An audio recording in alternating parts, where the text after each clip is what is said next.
পাকিস্তানে long March ঠেকাতে গণগ্রেপ্তার চলছে। তবে কি শাহবাজ শরীফের সরকারের পতন আসন্ন, তা আমরা এই মুহূর্তে বলতে পারতেছি না। তবে এটা নিশ্চিত যে আজ পর্যন্ত ঐতিহাসিকভাবে পাকিস্তানের কোনো সরকার 5 বছর টিকতে পারেনি। তাই আমরা ধরে নিতে পারি এই সরকার দুদিন আগে আর পরে শাহবাজ, যে বাজ নয়, তার নাম শাহবাজ, পেয়ারা পাকিস্তানিদের বর্তমান আব্বা শাহবাজ শরীফের সরকার বেশি দিন টিকবে না, এটা আমরা ধরে নিতে পারি। কারণ তারা যেভাবে গণগ্রেপ্তার করতেছে তাতে বোঝা যায় সরকারের ভিত কেঁপে উঠেছে। যদিও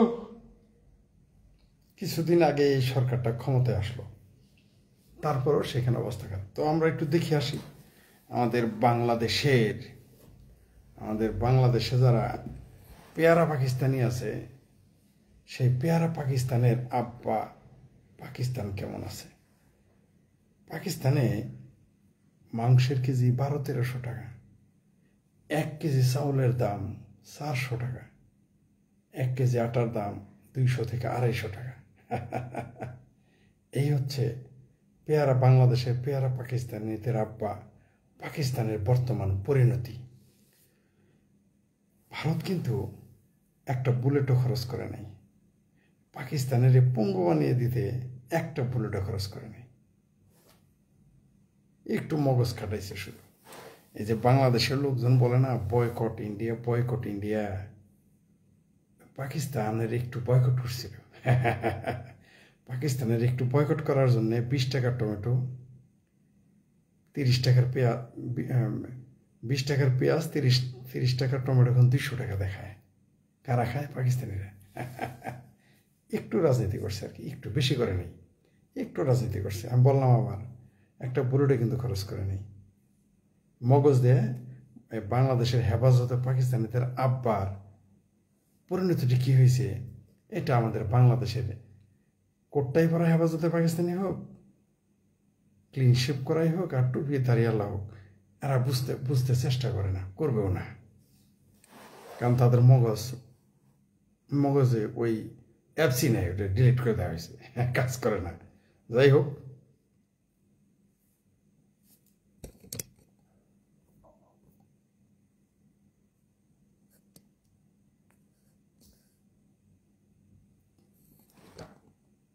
এখন সাউন্ড ঠিক আছে কি দেখেন তো।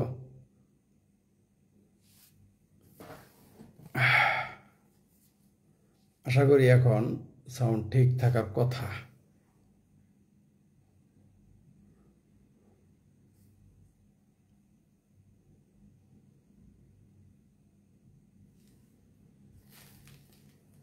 এখন তো সাউন্ড ঠিক থাকার কথা।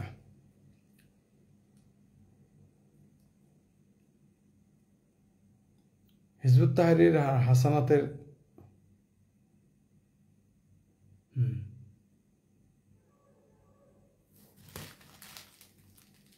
দেশের বাজার মূল্য বললে, আপনি নাজিম পেশকার শুনেন, দেশের বাজার নিয়ে বললে এই দেশের মানুষ রাগ করে। কি বলে জানেন? 15 বছর তো বলি নাই। মনে হয় 15 বছর তারা বলছে, আন্দোলনে আমরা ছিলাম না, তারা বলছে। তাই একটু আর কি এই পেয়ারা পাকিস্তানিদের আব্বাদের কথা বলি, দেখি কি হয়। ডিম তো পানির দামে পাওয়া যাচ্ছে বাংলাদেশে, তাই এটা না বলাই ভালো, কারণ ডিম এখন পানির দরে। এখন মনে হয় শোনা যাচ্ছে, ডিম তো এখন পানির দরে পাওয়া যায় বাংলাদেশে, তাই না? যেমন পাকিস্তানে পাওয়া যায় সেরকম। এখন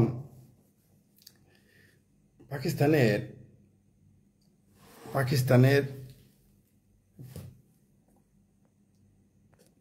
ইউটিউবারদের একটু সাক্ষাৎকার শুনলাম, সেখানে পাকিস্তানিরা কি বলতেছে। এক পাকিস্তানি বলতেছে যে তার দাদার আমলই ভালো ছিল। দাদার আমল বুঝছেন? এই যে বাংলাদেশে বলে না পাকিস্তানি ভালো ছিল, ব্রিটিশ আমল ভালো ছিল, বলে না। ওরকম এক তরুণ ছেলে বলতেছে তার দাদার আমল ভালো ছিল। দাদার আমল ভালো থাকার কারণটা হলো যে, মানে তার দাদা ছিল ভারতীয়, সে বলতেছে যে যদি সম্ভব হয় সে আবার তার দাদার আমলে ফিরে যাইত।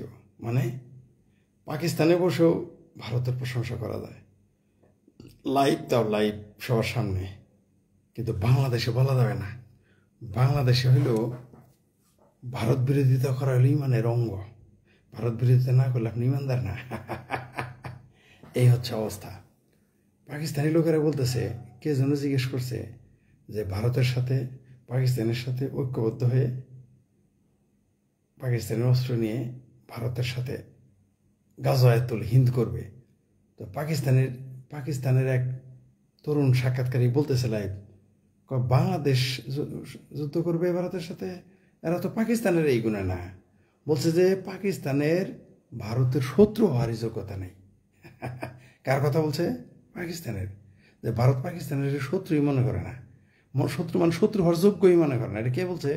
খোদ পাকিস্তানি তরুণ লাইভ টেলিকাস্ট করছে এটা। আমাদের বাংলাদেশে এটা বললে তারা এত পিটাইতো, উবদা করে ঝোলায় বলতো ভারতের দালাল বলে পেটানো শুরু করতো এই পেয়ারা পাকিস্তানি শাসকেরা। কিন্তু খোদ পাকিস্তানি তরুণরা বলতেছে যে ভারতের ধারে কাছেও কোনোদিন পাকিস্তান যেতে পারবে না, কোনোদিনই সম্ভব না। আর বলছে যে কয়েকজন গেলেও না। কে বলছে এটা? খোদ পাকিস্তানিরা। কিন্তু আমরা বললে আমরা ভারতের দালাল, আওয়ামী লীগের দালাল, মোদির দালাল, বিজেপির দালাল হয়ে যাব। এই হচ্ছে অবস্থা। এক অন্য প্রসঙ্গে পাকিস্তান সম্পর্কে আরেকটু বলি। পাকিস্তান মৌলবীরা, এটা পাকিস্তান হচ্ছে পৃথিবীতে একটা দেশ আছে, এখন দুইটা হয়েছে, যে মৌলবী আর মিলিটারি চালায়। পাকিস্তান চালায় মৌলবী আর মিলিটারি। বাংলাদেশও এখন ওই দিকে প্রায় চলে গেছে। বাংলাদেশও এখন মোল্লা আর মিলিটারি হাতে পড়ে গেছে বাংলাদেশ। এতদিন ছিল না, এই 1.5 মাস হলে পড়ে গেছে। আগে শুধু রাজনৈতিক আর মিলিটারি কাছে ছিল, এখন মোল্লা আর মিলিটারি পাকিস্তানের মতো পরিণতিও পাকিস্তানের মতোই ভুগতে হবে। কীরকম ভুগতে হবে? পাকিস্তানের মৌলবীরা ক্ষমতায় আসার পরে নিজেরা যা তা মনে করে, এরা একেবারে খুলে যা ইচ্ছা তাই বলে। সংবিধান মানে না, রাষ্ট্র মানে না, আইন মানে না। মুফতি তারেক মাসুদ আছে না ভারতে, পাকিস্তানের, সে কয়েকদিন পরপরই গোস্তাকে রাসুল, গোস্তাকে খোদা, ইসলাম দেয় ফতোয়া দিত। এখন খোদ ওই মুফতি তারেক মাসুদ, যার বডিগার্ড রাখে সরকার, তাকে বডিগার্ড দিছে, একেবারে ভারী ভারী অস্ত্র নিয়ে ঘুরে, যারে পাকিস্তানের লোক একেবারে স্যালুট মারতেছে, মানে 14 করে। সেই লোকের বিরুদ্ধে এখন গোস্তাকে রাসুলের মামলা। কেমন লাগে এখন? খুব ভালো হয়েছে না? মোল্লারা এখন নিজেরাই মারামারি করে পাকিস্তানে। বাংলাদেশেও তা ঘটবে। কেবল তো মাজার উচ্ছেদ করছে, মাজারে হামলা করছে, মাজার ভেঙে কবর, খুব মাজার ভেঙে কবর করে। আওয়ামী লীগের নেতাদের, জাসদের নেতাদের কবর ভেঙে তো দিছেই, এই মাজারে যারা আছে এদেরও কবর ভেঙে লাশ পর্যন্ত নিয়ে যাইতেছে। এই 24-এর স্বাধীনতা হলো কবর ভেঙে লাশ নিয়ে যাওয়ার স্বাধীনতা। সেই স্বাধীনতা বাংলাদেশে শুরু হয়েছে। পাকিস্তানের মতো ইনশাল্লাহ একদিন বাংলাদেশও এরকম শুরু হয়ে যাবে। 1200 টাকা 1300 টাকা দিয়ে মাংস খেতে হবে, আর 400 টাকা দিয়ে চাউল খেতে হবে, আর 200 টাকা দিয়ে আপনাকে আটা খেতে হবে। খুব বেশি দিন আর নাই। এভাবে যদি চলতে থাকে না, 2-4-6 মাসের মধ্যে তা শুরু হয়ে যাবে মাশাআল্লাহ। কোনো সমস্যা, কোনো সন্দেহ নাই তাতে। এখন কে যেন ফেসবুকে দেখলাম পোস্ট দিছে যে কেউ যদি ভুল পথে ভুল ট্রেনে ওঠেন, তাহলে নেক্সট স্টেশনে নেমে যান, তাহলে যতই যেতে থাকবেন ততই দূরত্ব বাড়বে। আমাদের দশা তাই। আপনারা যে এনওসের এনজিওগ্রামের ট্রেনে যে উঠছেন, আপনারা ভুল করে আসেন, জামাতের ষড়যন্ত্র করে আমেরিকার উঠে গেছেন, যত তাড়াতাড়ি নামবেন ততই কপাল ভালো। এনওসের ট্রেন থেকে যত তাড়াতাড়ি নামবেন ততই মঙ্গল। আর নামবেন না, তত দূরত্ব থেকে আপনাদের ফিরে আসতে হবে আবার। Choice is yours. ঠিক আছে, এটা আপনাদের ব্যাপার, এটা আমি না গলাবো না। এক কথা কয়বার বলবো আর? বাংলাদেশের মানুষ উন্মাদ হয়ে যাবে কিছুদিন পরে। এই যে যারা স্বপ্ন দেখতেছে না, যারা 18 মাস ক্ষমতায় থাকবে, এখন বলতেছে সংস্কার করব, তারপরে নির্বাচন, অত নালি আদেশের না, এরা দেখবেন কিছুদিনের মধ্যে পালাবে। এই এনুস গং, তার যেটি অপদেষ্টা আছে, এরা তো পালাবে, মানে যে যেভাবে পারবে পালাই যাবে। আর যারা সমন্বয়ক আছে, এরা কানে ধরে তবে বলে, আমি তো ছিলাম না, আমি তো কোনোদিন সমন্বয়কই ছিলাম না, আমি তো ছাত্রলীগ করতাম, আমি তো বিএনপি করতাম, এগুলো বলবে কয়দিন পরে, দেখবেন। নিশ্চিত থাকেন, এগুলো এখনই তো পদত্যাগ করা শুরু করছে, তাই না? সমন্বয়কেরা এখনই পদত্যাগ করা শুরু করছে। সমন্বয়কেরা এখনই কিন্তু পদত্যাগ করা শুরু করছে। পানির দরের ডিম, খুব মজা না কথাটা। একটা ডিমের দাম 15 টাকা, একটা ডিমের দাম 15 টাকা, কাঁচামরিচ 400 টাকা। ঠিক আছে?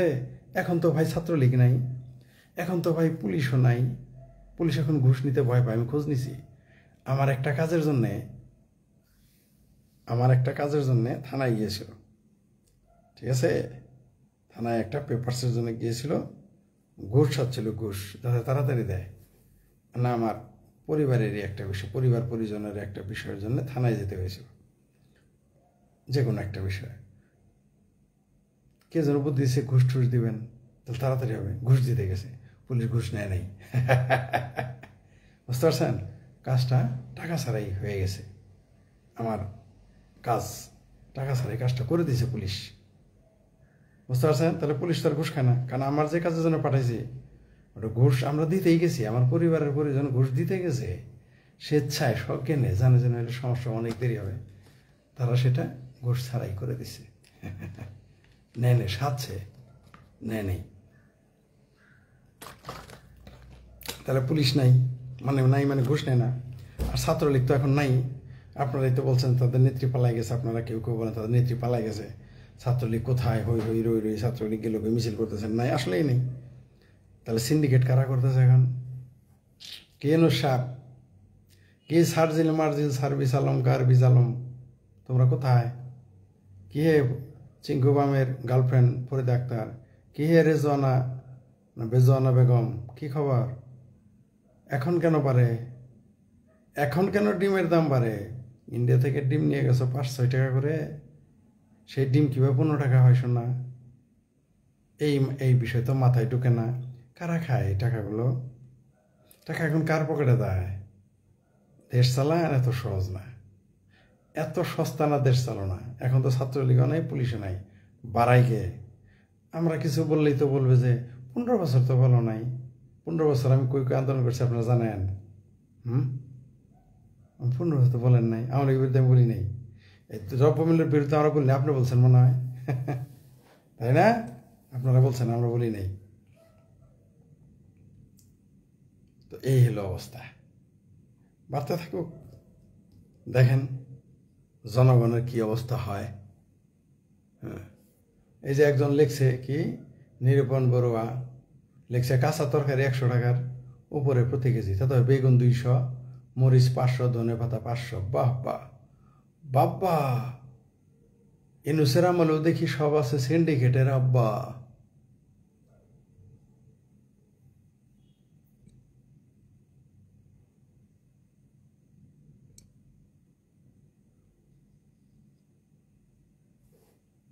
হ্যাঁ, আপনি ঠিকই বলছেন, আওয়ামী লীগ ক্ষমতায় আসতে হবে না। শেখ হাসিনা দেশে আসলে দেখবেন কোন দিকে পালাবে, জায়গায় পাবে না। না শুধু শেখ হাসিনা না, আমি আরো সহজ করি, শেখ হাসিনা আসতে হবে না, তারেক রহমানই যদি বাংলাদেশে আসছে এগুলো পালানো শুরু করবে।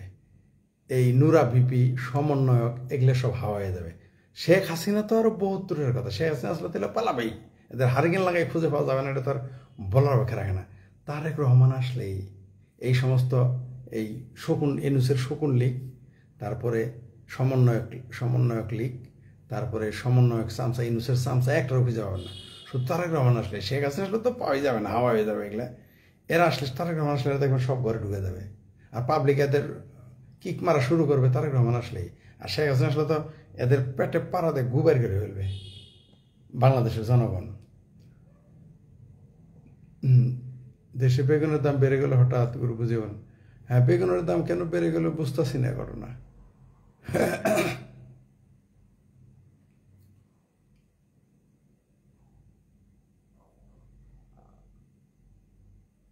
হ্যাঁ, ঠিকই বলছেন, নেটওয়ার্কে খুব সমস্যা। এখন বোধহয় একটু নেটওয়ার্ক মোটামুটি ঠিক আছে। হ্যাঁ, যা বলছিলাম, তো বাংলাদেশেও কিন্তু পাকিস্তানের বাতাস লাগছে দাম বৃদ্ধির। যখন শ্রীলঙ্কায় দাম কমতেছে, শ্রীলঙ্কায় যখন কমতেছে, বাংলাদেশ পাকিস্তানে তখন বাড়তেছে। শ্রীলঙ্কা কিন্তু দেউলিয়া ঘোষণা করছিল নিজেকে, সেই শ্রীলঙ্কা কামব্যাক করছে। তাদের 2বার সরকারের বদল হয়েছে এবং তারা কামব্যাক করছে। তারা পারবে আমরা জানি, কিন্তু পাকিস্তান ব্যাক করতে পারবে না। আর যে দ্বিতীয় পাকিস্তান নামের বাংলাদেশ, এরাও ব্যাক করতে পারবে না। এইভাবে চলতে থাকলে এরা ফিরে আসতে পারবে না এই অবস্থা থেকে। এই যে এনুস মিয়া, এদের কথাবার্তা শুনছেন, একবার বলে সংবিধান বদলাবে, এক এক সমন্বয়ক শিবিরের শিবিরের সাদা শকুন আছে না, সাদা শকুন, আমান ভাইয়ের ভাষা হলো সাদা শকুন। উনি এই যে জামাতের আমিরকে বলে সাদা শকুন ভাই, আমি বলি না, আবার মাইন্ড করেন না আপনারা, উনি ইংল্যান্ডে থাকেন। আমান ভাই বলছেন যে জামাতের আমির হচ্ছে সাদা শকুন, নামটার সাথে মিলে গেছে, চেহারায় নামে কামে মিল আছে। তাই সাদা শকুনেরা এই সমন্বয়কদের এগুলো বলা হয়, ওইগুলো আমরা বুঝি, এগুলো ওদের কথা না। আবার আরেক সমন্বয়ক নিয়ে অনেক কথা লেখা হয়েছে। অদ্ভুত ব্যাপার হচ্ছে যে, আচ্ছা ওটা নিয়ে পরে বলি, আগে আমরা পাকিস্তান নিয়ে থাকি। তাহলে পাকিস্তানের অবস্থাটা কি? পাকিস্তানের অবস্থা হলো ছেড়ে দে মাকে দেওয়াছি। সেই পাকিস্তানে কি করবে? বাংলাদেশকে সাহায্য। যার নিজেরই গোয়া খালে আর বিলে, গোয়া পর্যন্ত পাশা পর্যন্ত বাট পর্যন্ত, হ্যাঁ, পাশা হইলো খালে আর বিলে, সে পাকিস্তান বলে বাংলাদেশের সহযোগিতা করবে। এই বাংলাদেশের হেফাজতে পাকিস্তানের প্রশংসায় পঞ্চমুখ দেখবেন। এদের বিরুদ্ধে এদের মায়ের গালি দিবেন, নো প্রবলেম। এদের বোনেরা গালি দেবেন, এই পেয়ারা পাকিস্তান, নো প্রবলেম। কিন্তু ভাই পাকিস্তানের গালি দিলে এদের আত্মা ফেটে যায়। আর ওই কাজটা আমি বেশি করি। কেন করি? আমি জানি কোথায় ইঞ্জেকশন দিলে এরা ব্যথা পাবে। এদের হাতে ইঞ্জেকশন দিলে ব্যথা পাবে না, পায়ে দিলেও না, পাশার উপরে দিলেও না, কারণ কোথায়? দিল মে। এদের দিল কোথায়? পাকিস্তান মে, লাহোর মে, ওইখানে হিট করতে হবে। বুঝতে পারছেন মৌলভী সাহেবরা? আমরা জানি পাকিস্তানটা কিছু বললে মৌলভী সাহেবদের আত্মা ফেটে যায়, তাদের মায়ের গালি দেবেন। এমনি তাদের দেখেন না, বলৎকার করলে চুপ থাকে। কেন থাকে? কারণ পেয়ারা পাকিস্তানি সব এক জায়গায় তাদের মিল আছে। পেয়ারা পাকিস্তানি কোটটাই পড়া কিছু পেয়ারা পাকিস্তানি আছে, আওয়ামী লীগের মধ্যেও কিছু পেয়ারা পাকিস্তানি আছে, দেখবেন। ওইগুলোর আমি চিহ্নিত করতেছি, ফেসবুক থেকে তো চিহ্নিত করছি, আওয়ামী লীগের ভিতরে থাকা পেয়ারা পাকিস্তানি করতেছি এগুলো। আর কিছু তো আমি ব্যক্তিগতভাবে আইডেন্টিফাই করতেছি এই পেয়ারা পাকিস্তানিদের। আওয়ামী লীগের ভিতরেও কিন্তু পেয়ারা পাকিস্তানি আছে, জামাতে শিবির আছে, দেখবেন এরা কোথায় কোথায় লাইক মারে, বুঝে যাবেন আর কোন ভাষায় কথা বলে। আমি জানি আওয়ামী লীগ পাওয়ার আসার সাথে সাথেই এদের এই ফেসবুক পোস্টগুলো আর খুঁজে পাবেন না, সব স্ক্রিনশট দিয়ে রাখতেছি। শোনার চান? আমি তো আওয়ামী লীগ করবো না, যাবো না, আওয়ামী লীগের মার খায়। তোমরা যাবা তখন এগুলো একটা একটা করে আওয়ামী লীগের নেতারা দেখাবো, এই যে আপনার নেতা, আপনার কর্মী, এই যে ফেসবুক, এই যে শেখ হাসিনার সাথে ছবি তোলা লোক এই কথা বলতেছিল। আচ্ছা এখন শেখ হাসিনার সাথে ছবি তোলা মানুষগুলো কোথায়? আমরা তো দেখি না, তাদের খুঁজে পাই না। এখন ভাইয়াদের নেতার সাথে ছবি তোলা লোকগুলো কোথায়? আওয়ামী লীগকে বাঁচিয়ে রেখেছে তার কর্মীরা, ইতিহাস তাই বলে। সে অতীতেও কর্মীরাই আওয়ামী লীগকে বাঁচিয়ে রেখেছে, এখনো কর্মীরাই আওয়ামী লীগকে বাঁচিয়ে রাখবে। এবং সাধারণ মানুষ যারা মুক্তিযুদ্ধের পক্ষে, নেতারা তো পালাতক, এদের টিকিয়ে রাখবে আওয়ামী লীগের কর্মীরাই, সাধারণ কর্মী, সব কর্মী না, ওই খামোপাট্টি কর্মীরা না, যারা সাধারণ কর্মী, মনে প্রাণে দেশকে ভালোবাসে, মনে প্রাণে দলকে ভালোবাসে। এটা সব দলেই আছে, শুধু আওয়ামী লীগ না, বড় বড় দলগুলোকে টিকিয়ে রাখে তাদের কর্মীরা, নিঃস্বার্থ কিছু কর্মী থাকে, তারা টিকিয়ে। ধরুন বিএনপি, সাধারণ কর্মীরা দলটিকে টিকিয়ে রেখেছিল। আর এটা তো আওয়ামী লীগ, তাদের আয়তন আরও বেশি, তো সাধারণ কর্মীরাই তাদের টিকিয়ে রাখবে, এটাই স্বাভাবিক।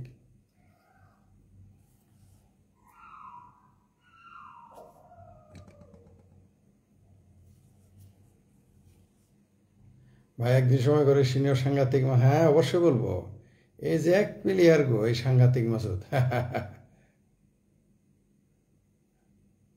এটা ঠিক, একটা চমৎকার কথা বলছেন আয়েশা সিদ্দিকা। আপনি বলছেন ছাত্রলীগের যত ছাত্র আছে তাদের সবার শিক্ষা জীবন হুমকির মুখে, এটা সত্য। শুধু তাদের শিক্ষা জীবন না, প্রত্যেকের জীবন হুমকির মুখে। যারা নেতা তাদের জীবন হুমকির মুখে। হ্যাঁ ঠিকই বলছেন সৌরভ সরকার। হ্যাঁ এটা হচ্ছে দ্বিতীয় জেলেনস্কি, হচ্ছে ইউনুস। আপনার শুধু ছাত্রলীগ নয়, যারা মুক্তিযুদ্ধের পক্ষে, তাদের ব্যবসা, তাদের পরিবার পরিজন, এমনকি তাদের জীবন, তাদের পরিবারের নারীদের সম্ভ্রম, সব হুমকির মুখে। মুক্তিযুদ্ধের পক্ষের মানুষের জীবন বাংলাদেশে এখন সর্বোচ্চ হুমকিতে আছে, সর্বোচ্চ ঝুঁকিতে আছে। মুক্তিযুদ্ধের পক্ষের মানুষ বাংলাদেশে মারা যেতে পারে, তাদের পিটিয়ে মেরে ফেলা হতো। এ দেখছেন তো, 1 মাসে 28 জন মানুষ হত্যা করে ফেলেছে এই সেপ্টেম্বর মাসে, চিন্তা করে দেখেন। তারপরেও বলে বাংলাদেশে আইনের শাসন। ঠিক আছে, এই হলো অবস্থা।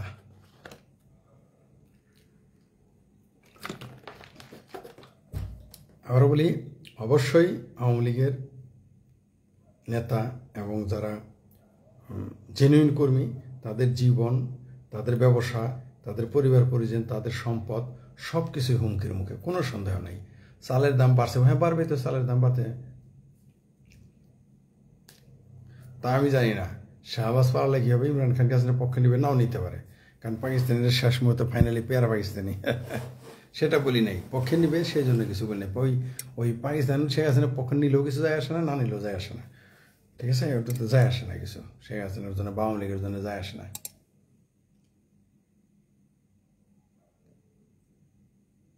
হ্যাঁ ঠিকই বলছেন। তো খুব শীঘ্রই বাংলাদেশের এই শাহবাজ শরীফ বঙ্গবন্ধুকে যেভাবে সে নেতিবাচক কথা বলছে, আমরা দেখেছি এই মুক্তিযুদ্ধ বিরোধী ইউনূস গভর্নমেন্ট, এনজিওগ্রাম সরকার তার কোনো প্রতিবাদ করে নাই, তাদের রাষ্ট্রদূতকে ডাকে নাই। শুধু তাই না, বঙ্গবন্ধুর ভাস্কর্যকে কীভাবে, এবং এগুলো আবার ছাপাই গেছে, এগুলো আবার ভাস্কর্যকে অবমাননা করছে, এগুলো আবার ছাপাই গেছে। Sheikh Hasina call record viral হয়েছে, এটা কত সত্যতা কতটুকু, দ্যাটস ইম্পর্টেন্ট। হ্যাঁ, কালেমার পতাকা আর মিছিলে না, এটা শেষ কথা না, এটা তো শুরু, এরা এটা শুরু করছে, এগুলোই তাদের ধর্ম এত করবেই। পুঁজিবাদী সাম্রাজ্যবাদী আমেরিকা যেখানেই গেছে, এই সমস্ত মুসলিম মৌলবাদী ইসলামিস্ট ফান্ডামেন্টালিস্টদের কাঁধে চড়ে গেছে। এরাই পরে বলবে যে আমেরিকা ভালো না, আর আমেরিকা বলবে এরা ভালো না, কিন্তু এরা এক অপরে পরিপূরক, এরা সাপ ও সাপুরে। কে সাপ কে সুপুরে আপনারা বুঝে নেন।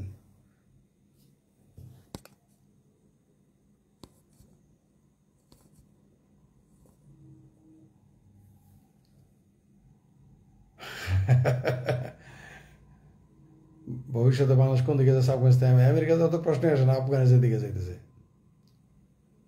গণপিটুনিতে সরকারি বোধহয় স্বীকার করছে যে 28 জন মারা গেছে, আরো বেশি তো অবশ্যই আছে। 4,000 টাকার কিস্তিতে নাকি 1.5 লাখ টাকা সুদ হয়েছে, ফলে জমি লিখে নিয়েছে এনজিও, তাই নাকি? দিয়েন তো এই ঘটনাটা। কি ছাত্র দল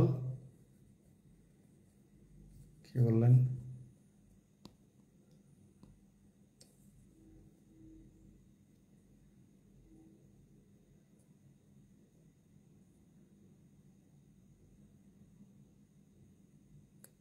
সবাই জামানতবিহীন লোন নেন গ্রামীণ ব্যাংক থেকে, তারা বাজার যান, বাজার শেষে রিসিভ দেন।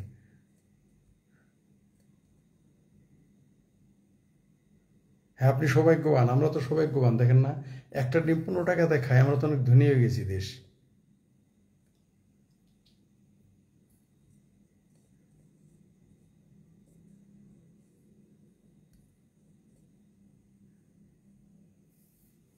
পাকিস্তানের সরকার পরিবর্তন মানে মার্কিন সাম্রাজ্যবাদের আরেকটা পর্দা।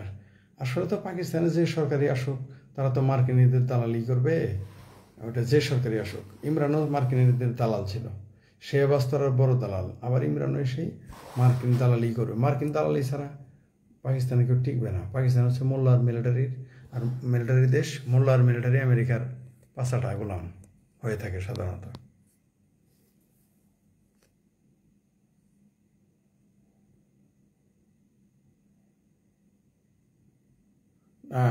সাদ্দাম দা কি সাদাম দাস, হ্যাঁ ফলানা ভাইরাস, আমার কাছে ওটা বিশ্বাস হয় না যে এটা জেনুইন, আমার এটা বিশ্বাস হয় না যে ওটা শেখ হাসিনার সাথে একটা কথা বলেছে, এটা আমার কাছে বিশ্বাস হয় না।